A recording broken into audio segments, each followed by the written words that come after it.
तो नमस्ते सबको, कैसे हो आप लोग। आशा करते हैं सब कुशल मंगल ही होंगे। तो चलिए आप लोगों के लिए आज मैं नक्षत्रों को लेके आई हूँ कि नक्षत्र कितने होते हैं, गंडमूल क्या होते हैं, कितने नक्षत्रों एक ग्रहों को मिलता है। जो भी है नक्षत्रों के बारे में आप लोगों को आज क्लियर हो जाएगा। ठीक है, तो मैं फ़ोन से ही आप लोगों को बता दूँ, ऐसे बता दूँगी। ठीक है, तो यहाँ पे हमारा जो नक्षत्र होते हैं वो 27 होते हैं। सबको पता ही होगा हमारे 27 नक्षत्र होते हैं, और जिनको भी नहीं पता है तो पता ही होगा, तो बता देती हूँ कि 27 नक्षत्र होते हैं हमारे। और ये जो हम राशियाँ होती हैं ना कुंडली में, तो एक राशि में ऐसे नक्षत्र आते हैं, मतलब तीन नक्षत्र आते हैं, और हर नक्षत्र के 4 चरण होते हैं, मतलब 4 पैर होते हैं। हम ऐसे समझ सकते हैं। ठीक है, तो पहले मैं नक्षत्रों के नाम बता दूं। यहाँ पे आप लोग देखो, अश्विनी, भरणी, कृतिका, रोहिणी, मृगशिरा, आर्द्रा, पुनर्वसु, पुष्यसा, अश्लेषा। ठीक है, ये तक 9 तक अश्लेषा आता है। तो फिर हम हिसाब करेंगे मघा, पूर्व फाल्गुनी, उत्तर फाल्गुनी, हस्त, चित्रा, स्वाति, विशाखा, अनुराधा, ज्येष्ठ। ठीक है, इतना तक फिर काउंट करेंगे। फिर मूल, पूर्वाषाढ़ा, उत्तराषाढ़ा, श्रवणा, धनिष्ठा, शतभिषा, पूर्व भाद्रपद, उत्तर भाद्रपद और रेवती। तो ये रहा हमारे 27 नक्षत्र। और इन जो 27 नक्षत्र होते हैं,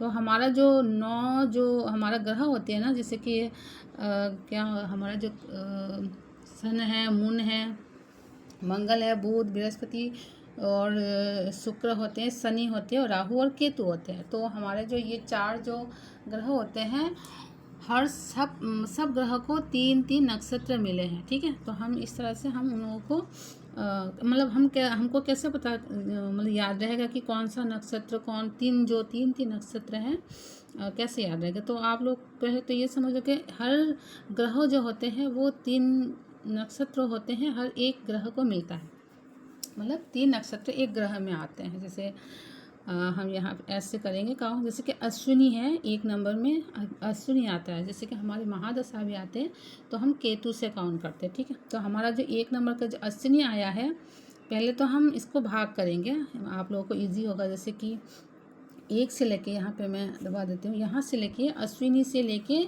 भरणी, कृतिका, रोहिणी, मृगशिरा, आर्द्रा, पुनर्वसु, पुष्यसा, अश्लेषा। ठीक है, इतना तक आप लोग एक, जैसे कि हमको इसमें 3 डिवाइड में आप डिवाइड कर लो। ठीक है, 1 नंबर से लेके 9 नंबर तक आप एक साइड में आप पकड़ लो। फिर दूसरा हम शुरू करेंगे, जो हमारा जो मघा है, मघा, तो इसको फिर से हम अश्लेषा की इसके अश्विनी के बगल में लिखेंगे। जैसे कि अश्विनी, उसके बाद आएगा मघा, ये वाला मघा आएगा। फिर उसके बाद आएगा हमारी मूल, ये वाला। तो हम 3 पात पे हम लिखेंगे।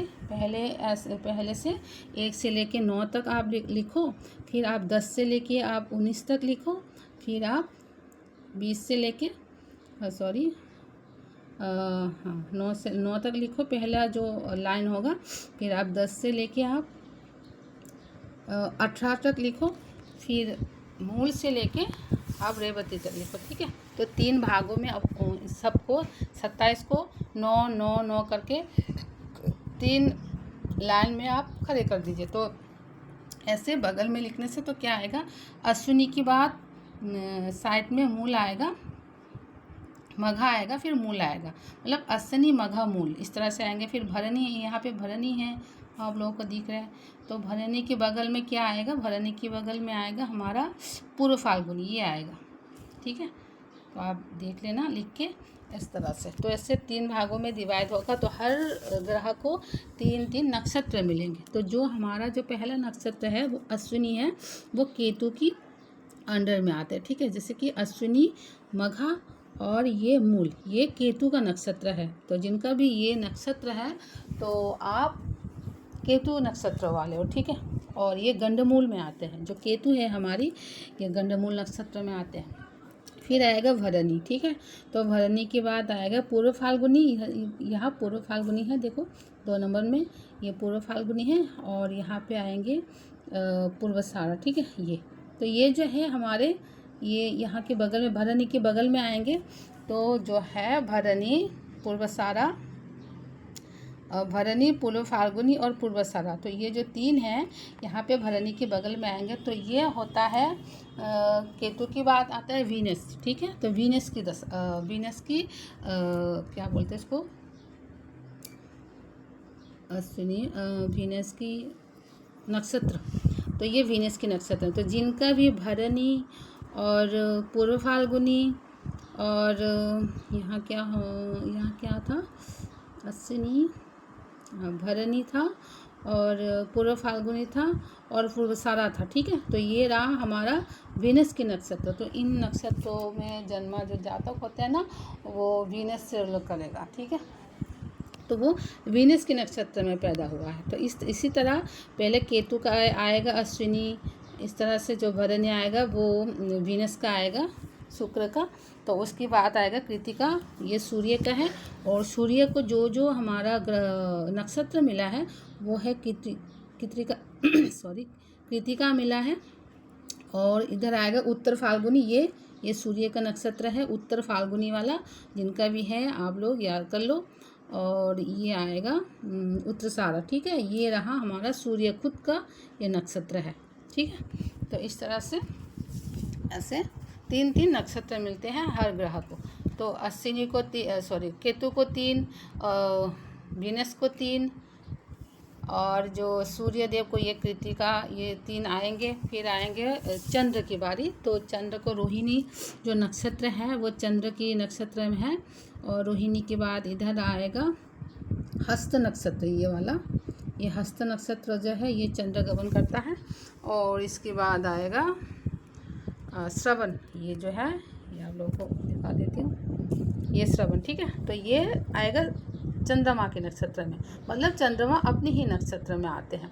तो और हमारा जो नक्षत्र है वो बता दूँ चंद्रमा से देखा जाता है। जो आपकी जन्म लगन में, जन्म पत्रिका में आपका मून जो इस नक्षत्र में होगा ना, वही आपका नक्षत्र है, ठीक है। आप देखना आपकी चार्ट में आपको मून कौन सा राशि में और कौन से डिग्री में आते हैं, तो उसके हिसाब से आपको पता चलेगा कि आपका नक्षत्र कौन सा है, ठीक है। तो इसी तरह से फिर चंद्र का आएगा, फिर उसके बाद आएगा मंगल का। तो मंगल का आता है इधर मृगशिरा, ठीक है, ये मंगल का नक्षत्र है। उसके बाद आएगा आद्रा, ये राहु का नक्षत्र है। और उसके बाद आएगा पुनर्वसु, ये जुपिटर का नक्षत्र है। उसके बाद आएगा पुष्या, ठीक है, तो ये शनि का नक्षत्र है। तो इस तरह से हर ग्रह को 3 नक्षत्र मिलते थे। ये फिर से रिपीट होगा, अश्लेषा, मघा, पूर्व फाल्गुनी से। उसी तरह केतु, बुध, और फिर उसके बाद पुष्या के बाद आएगा बुध का नक्षत्र। ये अश्लेषा, ये बुध का नक्षत्र में है, ठीक है। तो अश्लेषा जो है ये भी गंडमूल में आते हैं। हमारे जितने भी बुध के नक्षत्र और केतु के नक्षत्र वाले हैं वो गंडमूल नक्षत्र वाले हैं, ठीक है। अश्लेषा आएगा इसमें, और इसमें आएगा ज्येष्ठ, ये ज्येष्ठ आएगा, ये बुध के नक्षत्र है। और ये कहाँ गए, एक रेवती, तो ये रहा हमारे बुध का नक्षत्र, ठीक है। इस तरह से हर ग्रह को 3 नक्षत्र मिलते हैं। तो उसके अकॉर्डिंग हम नक्षत्र मिलान भी करते हैं, ठीक है आपकी। और आपका जो नवतारा चक्र वो शुरू, मतलब हम जो देखते हैं नवतारा चक्र, तो इसी तरह से 27 को 3 भाग में डिवाइड करके ऐसे अलग अलग रख के, तो उसके अकॉर्डिंग हम नक्षत्र के बेसिक पे, जैसे कि अगर गुण मिलान करनी हो नक्षत्र, एक लड़का की एक लड़की की गुण मिलान, तो हम देखेंगे कि कौन सा, जैसे कि एक लड़का के अश्विनी नक्षत्र है, ठीक है, और एक लड़की की जो आय है वो कृतिका नक्षत्र में है, पकड़ लो। तो हम इस तरह से देखेंगे कि अश्विनी से कृतिका कितने नक्षत्र तक आते हैं। तो अश्विनी, भरणी, कृतिका तो 3 नंबर पे आते हैं। तो ऐसे ही हम जो हमारा जो नवतारा चक्र होते हैं ऐसे निकालते हैं। फिर उस पर हम देखेंगे कि इसमें नवतारा चक्र में ऐसे जो होते हैं तो कुछ अच्छे भी होते हैं, कुछ बुरे होते हैं, ठीक है। तो हमारा जो नवतारा चक्र होते हैं वो कुछ अलग है। उसके नवतारा चक्र के बारे में हम दूसरी वीडियो में हम आपको अच्छे से समझा देंगे कि नवतारा चक्र कैसे बनते हैं, ठीक है। तो आज के लिए आप इतना ही जान लो कि नक्षत्र कैसे देखते हैं और कितने नक्षत्र, एक ग्रह में कितने नक्षत्र होते हैं और कौन सी नक्षत्र जो दशा होते हैं हमारे, तो नक्षत्र की अकॉर्डिंग आते हैं, ठीक है। ये आप जान लो कि हम अगर जैसे कि हम रोहिणी में नक्षत्र में हमारा जन्म हुआ है तो हमारा जो दशा आएंगे ना पहला जन्म से, तो वो रोहिणी चंद्रमा का आएगा। आपको देखना आपका जो दशा मिला है बचपन से, जो भी नक्षत्र में पैदा हुए हो उस नक्षत्र के लॉर्ड को आप देख लो कि कौन सा है, तो उसकी अकॉर्डिंग आपको हमारा जो दशा मिलते हैं वो आएंगे। अगर चंद्र की नक्षत्र में जन्म हुआ हो तो चंद्र आपको पहला जो आपका जो दशा आएंगे वो चंद्र का आएंगे। तो इस तरह से फिर इस तरह से हिसाब करते हैं। अगर आपको केतु आया तो पहले जब केतु की बात आते हैं वीनस की बात आएगा, सन का, फिर मून का, फिर मंगल का, इस तरह से दशा रिपीट होता है, ठीक है। और ये दशा जो होते हैं वो अलग अलग होते हैं, किसी के 8 साल होते हैं, किसी के मतलब लंबे होते हैं दशा, किसी के छोटे होते हैं, तो वो उसकी अलग है कि दशा हमेशा ये मतलब सेम साल, मतलब इतने साल ऐसा नहीं है, हर किसी की अलग अलग टाइमिंग होता है, ठीक है। तो आई थिंक सूर्य की दशा जो है वो सबसे कम है और जो राहु की दशा है वो बहुत लंबी है, ठीक है। मतलब हाँ 24 साल तक होगी शायद। तो इस तरह से ऐसे हमारी दशाएं चलती है।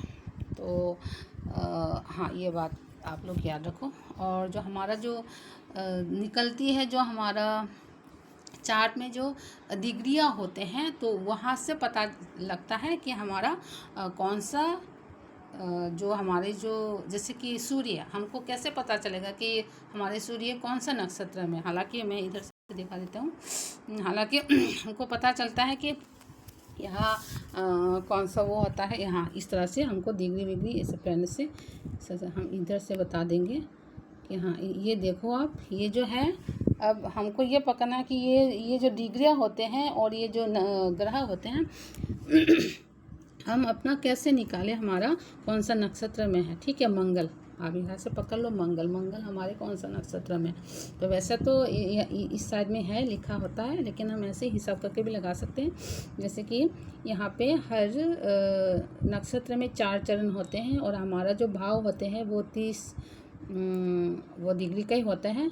तो और हर चरण में जो डिग्रियाँ होते हैं ना वो 30 के होते हैं और हर चरण में 3-20 करके आते हैं। तो ऐसे तो हमारे एक भाव में 2-3 नक्षत्र आते हैं, कभी 2 फूल आता है, कभी आधा आता है। इस तरह से कि जो 1 नंबर होते हैं यहाँ से पकड़ लो, जो 1 नंबर लिखा है तो मेष है, तो मेष में हमारा अश्विनी, भरणी और कृतिका आएगा। तो अश्विनी की 4 पाद आएगा, 4 चरण, भरणी का 4 चरण आएगा और कृतिका के 2 चरण आते हैं। तो इस तरह से हम हिसाब करते हैं अश्विनी, भरणी, कृतिका। तो कृतिका के 2 चरण जो है वो इधर वृषभ में चले जाएंगे, ठीक है। तो वृषभ में कृतिका के 2 चरण आएंगे। तो उसके बाद 2 चरण मतलब 6 से 3-20 और 3-20 6 से 40 तक, 6-40 तक अगर यहाँ पे कोई ग्रह बैठा होगा तो वो कृतिका के नक्षत्र में आएगा। तो इस तरह से हम कृतिका, अश्विनी, भरणी, कृतिका, रोहिणी, इस तरह से हिसाब करेंगे। अश्विनी, भरणी, कृतिका, रोहिणी। तो पूर्व फाल्गुन, अश्विनी, भरणी, कृतिका, रोहिणी, इसके बाद रोहिणी के बाद आता है हमारा सूर्य का। तो पूर्व फाल्गुन, अश्विनी, भरणी, कृतिका, रोहिणी, अरे मैं खुद भूल गई हिसाब लगाना, खैर छोड़ो। तो सूर्य के आएंगे, फिर हम रोहिणी के बाद सूर्य के आएंगे, फिर आएंगे हमारा सूर्य की बात आते हैं चंद्रमा के बाद पहले तो आएंगे केतु का, फिर आएंगे हमारे वीनस का, फिर आएंगे हमारे सूर्य का, कृतिका सूर्य का है, हाँ।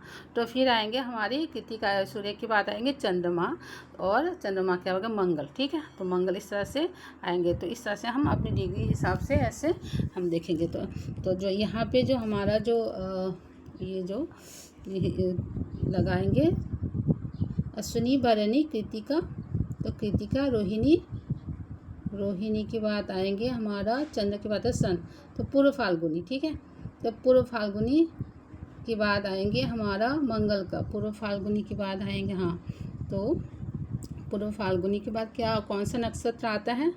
अश्विनी, भरणी, कृतिका, रोहिणी, सॉरी पूर्व फाल्गुन फिर आते हैं मृगशिरा। ठीक है, मृगशिरा मंगल का है, मृगशिरा आएगा।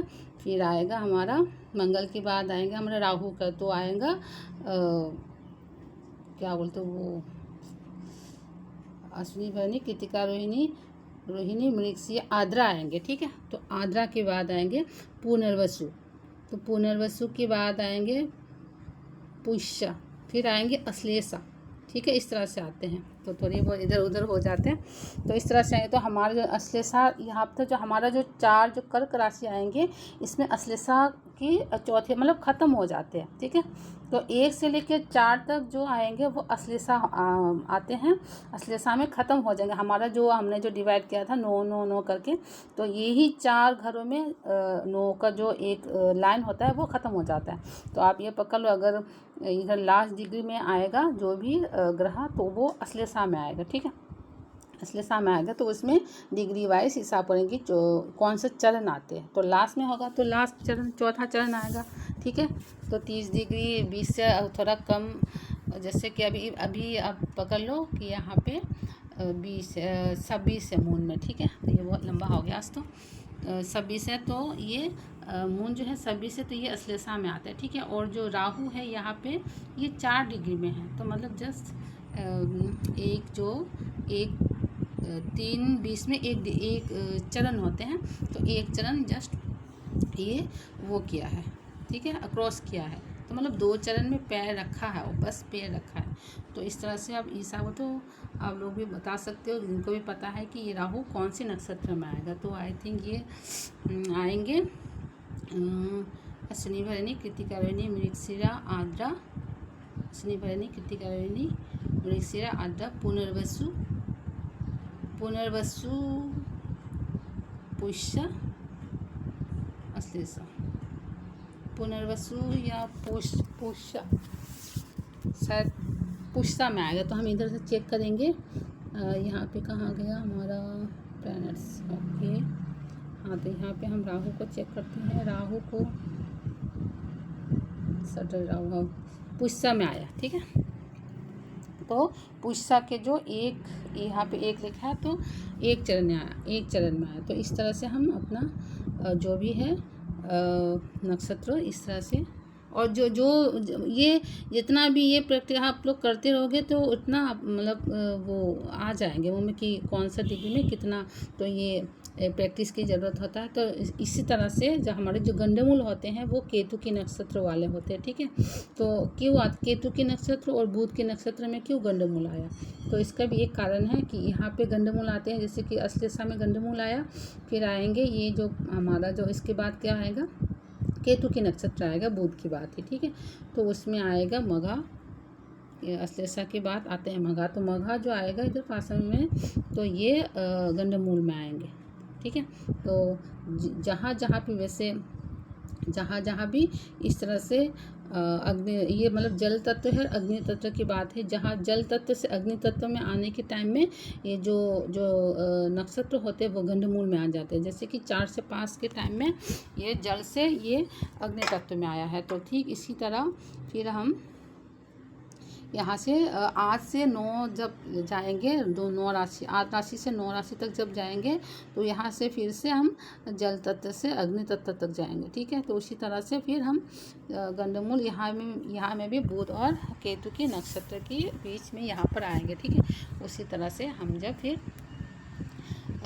यहाँ पे जाएंगे, कौन सा 4 8 12 में, तो जब यहाँ से हम फिर 12 जो होते हैं राशि, 12 नंबर राशि में जो जाएंगे, तो तब फिर आएंगे। तो ये जल तत्व है। जल तत्व से जब 12 नंबर राशि से 1 नंबर राशि तक जाएंगे, मतलब मीन राशि से जब हम ये क्या मेष राशि में जाएंगे, तो मीन का जो लास्ट चरण है वहाँ पे, और जो हमारा जो मेष का जो पहला चरण है वहाँ पे आपको गंडमूल मिल जाएंगे। तो वहाँ में भी वो रेवती और क्या बोलते हैं जो पहला नक्षत्र आएगा हमारा अश्विनी, तो ये ऐसा आते हैं। ठीक है, तो गंडमूल इस तरह से हमारा जो गंडमूल नक्षत्र में जो गंडमूल होते हैं वो 6 आते हैं।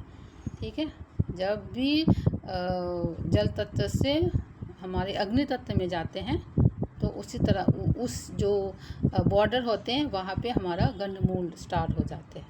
तो जो भी गंडमूल बहुत और गंडमूल में भी ऐसा नहीं कि 4 पद होते हैं, तो उसमें जो लास्ट जैसे कि अग्नि जल तत्व से जब 1 2 चरण 3 चरण करके आगे बढ़ते, फिर लास्ट जो चरण होते हैं वो गंडमूल में मतलब घोर मतलब पूरा गंडमूल में आते हैं। और जो सिंह में जाएगा और पहला चरण जो होगा ना सिंह अश्विनी का, तो वो गंडमूल में आएंगे।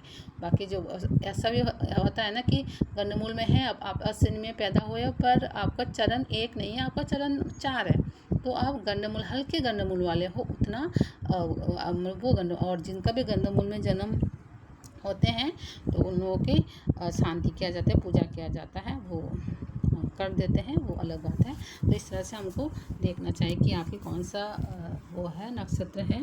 नक्षत्र के बारे में अगर जानकारी अच्छी लगे तो प्लीज़ लाइक शेयर कर देना, सब्सक्राइब कर देना, और मिलते हैं अगली वीडियो में। हाँ ज़रा लंबा हो गया, फिर नेक्स्ट वीडियो हम वो उसको लेके बनाएंगे। ठीक है, कि जो हमारा जो नक्षत्र मिलान होते हैं उसको लेके।